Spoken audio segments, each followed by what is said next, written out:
In 1968, young Iris and her fiancé Paul attended the grand opening of the Skyview restaurant. Paul dropped to one knee and proposed, slipping an engagement ring on her finger. But right in that moment of joy, Iris saw something that chilled her to the bone. A little boy above them tossed a coin down toward the open shaft. It was as if death itself guided that coin, sending it straight into a ventilation fan. The coin jammed the blades, halting the fan instantly. Meanwhile, inside the tower, people were dancing joyfully, completely unaware that cracks were spreading across the glass beneath their feet. As Iris and Paul stepped into position, the metal supports below started to give. One by one, bolts snapped loose. The trapped coin eventually shattered a fan blade, sending a chunk flying directly into a gas pipe. Gas started leaking into the room as the dancing continued, the cracks growing wider. Everything around Iris felt wrong. People began falling, clawing at metal beams for support. Down below, staff on the ground floor scrambled for safety. Paul held on to a piece of reinforced glass. Iris screamed, reaching for him, but he couldn't hold on. He slipped and fell into the chaos below. As the building buckled, a woman on fire ran through the gas cloud, causing a massive explosion. The blast consumed those who couldn't get out in time. Iris barely made it out alive. Emergency staff screamed for everyone to evacuate. The boy who tossed the coin ran ahead, leading the way. A crowd rushed after him, but death wasn't done. As they stepped onto the emergency walkway, it collapsed, sending them all to their deaths. Miraculously, the boy survived. The rest of the survivors fought their way to the elevator. People pushed and shoved, desperate to get in. An old man shoved Iris aside but got stuck between the doors. The elevator couldn't handle the weight. It malfunctioned, crushing him horribly. Iris tried to escape another way, but the stress started affecting her pregnancy. She noticed things beginning to shift. The ceiling cracked. Instinctively, she started climbing upward. Behind her, the floor split in two and tilted steeply. People slid down helplessly, crashing onto the remaining glass below. One woman thought she had made it until she looked up. A piano teetered on the edge. As if death couldn't resist a show, a coin landed on the piano lid. It tipped. The piano dropped, crushing her instantly. Then, with a cruel twist, it landed right on the smug little boy who had escaped earlier. Iris, heartbroken over Paul, spotted another boy in danger. She didn't hesitate, she ran to help him. Just as she got him to safety, the building above them collapsed completely. As she clung to a beam, she realized it wasn't her hand keeping her up. It was Paul's engagement ring hooked onto a steel rod. But even love couldn't defy gravity. The ring snapped loose and Iris fell into the flames. That's when Stephanie woke up. In class. But this wasn't just a dream, it had haunted her for 2 straight months. She finally told her roommate.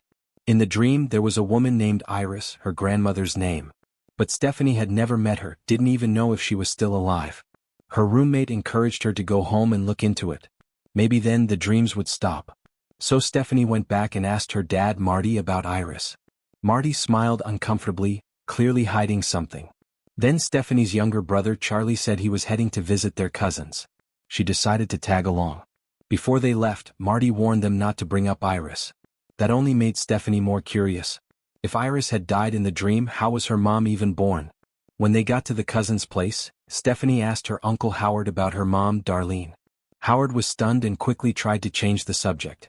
But when Stephanie mentioned the Skyview restaurant, his and Brenda's expressions gave everything away. Pressed for answers, Howard finally admitted Iris wasn't dead, but she might as well have been. Years ago, after her husband died, she had a breakdown. She pulled her kids from school, locked them indoors, obsessed over the idea they would all die. Eventually, the police took her away.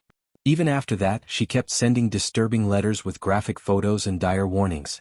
That was the final straw. Howard and Brenda cut her off for good. Stephanie begged to see the letters. At first they refused. But Brenda secretly told her where to find them. What Stephanie saw was shocking. The images matched her dreams exactly. That meant her dreams were real. Determined to uncover the truth, Stephanie drove to Iris's remote hideout in the mountains. At the gate, Iris refused to let her in until she proved who she was and emptied her pockets. The house was bizarre, booby-trapped, rigged with spikes and odd defenses. Iris welcomed her, nervously ordering her not to touch anything. Inside, Stephanie asked about her visions. Iris admitted it wasn't just a dream. She had once seen the future too. Back on that rooftop, before Paul proposed, she sensed something terrible was coming. A boy tried to throw a coin, but security stopped him. Iris grabbed it herself, knowing it was the trigger. She ran downstairs, disrupted the dancing crowd, and warned them about the cracking glass. That night she saved lives. The building never collapsed. But death didn't like being cheated. Years later, it came for everyone who should have died, including Paul. Since then, Iris had spent her life spotting signs and preventing disasters. But now she was dying of cancer. She believed Stephanie had inherited the gift. As they talked, a magnifying glass redirected sunlight onto a rope. It started to smolder. Iris spotted it just in time and knocked it aside. Death was waiting for a moment of weakness. Iris told Stephanie to stay. It was safer here. But Stephanie refused. She had a life to return to. Iris begged her to take the book, full of notes and patterns. As Stephanie stepped toward the door, Iris had a vision. She knew that if she went outside now, she would die. But for her granddaughter, she made the sacrifice. She pushed the book into Stephanie's hands, took one last look, and stepped outside. A sudden gust blew over a compass, setting off a chain reaction. A fire extinguisher launched like a missile, and struck Iris through the mouth. Dead on impact. Now Stephanie knew for sure. It was all real. At Iris's funeral, she tried to convince her father and uncle that death was coming. They didn't believe her. Then Darlene, Stephanie's mother, showed up. But Stephanie was still too upset to talk. Back home, she opened Iris's book. It detailed everything: visions, symbols, even the barbecue. Meanwhile, her relatives gathered at Howard's house, laughing and grilling. Bobby broke a glass. The shards slipped into the ice cubes. Eric placed his drink next to a gas tank. A dangerous setup was brewing. They all toasted in Iris's memory. Julia choked, but it turned out to be a false alarm. Back home, Stephanie read about a coin, a barbecue, and the signs of a coming accident.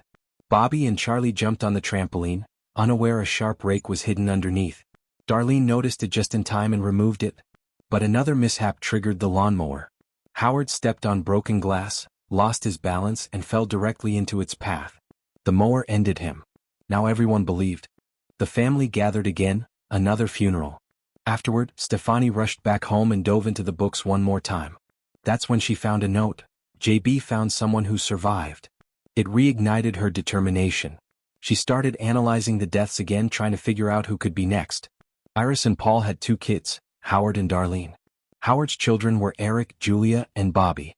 Darlene's kids were Stefani and Charlie. All of them were connected by blood, and according to Stefani, that meant they were all marked. She explained the pattern to the rest of the group, and for once, everyone sat quietly and listened. Everything traced back to the death list from the restaurant. The sequence of deaths lined up exactly with the vision Iris had years ago. Originally, hundreds should have died that day, but Iris had intervened, and now death was circling back to claim what it was owed. Death wasn't random. It followed a strict order. First, Howard's family. Then it would move on to Darlene's side. Marty and Brenda weren't blood relatives, so they were probably safe. That meant the next one in the line of danger was Howard's oldest son, Eric. But no one wanted to believe Stefani. They thought she was losing it, cursed, or just desperate for attention. One by one they turned their backs and walked away. Eric headed to work. While he was there, a spinning ceiling fan brushed against a hanging chain. That chain just happened to hook into his nose ring. Right next to him, a bottle of disinfectant spilled all over the floor. The fan kept spinning, slowly tightening the chain. Eric had to stand on his tiptoes to keep from being lifted off the ground. He struggled to get free, panicking, and in the process he bumped a nearby lamp. It fell and immediately ignited the disinfectant. Everything escalated fast. Glass shattered all around. Eric was in agony, fighting to escape. He finally yanked himself loose, tearing out the ring.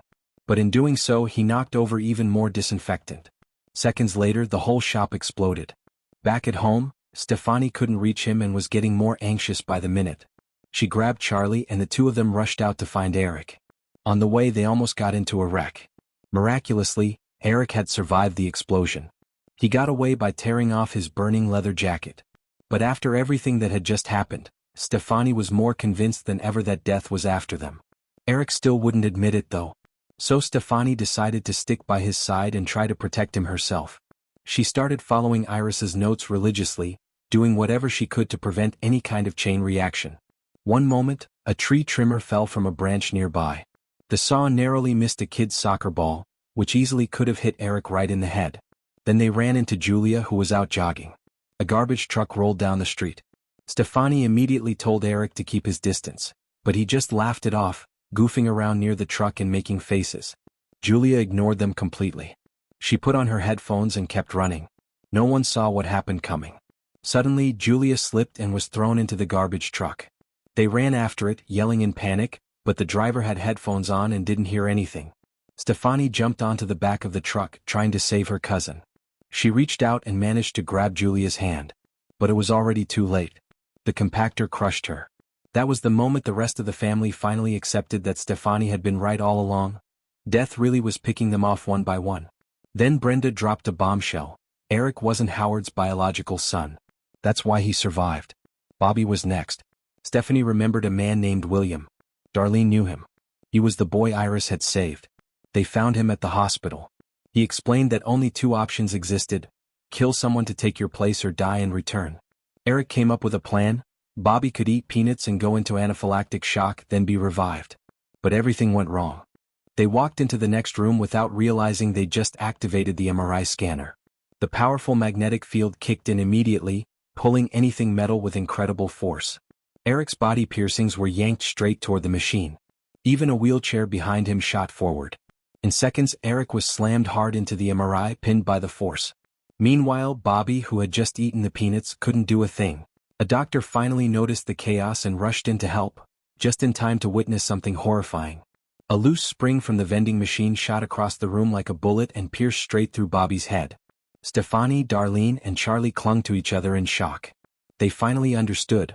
They couldn't outrun death anymore. Their only option was to follow in Iris's footsteps and take their chances.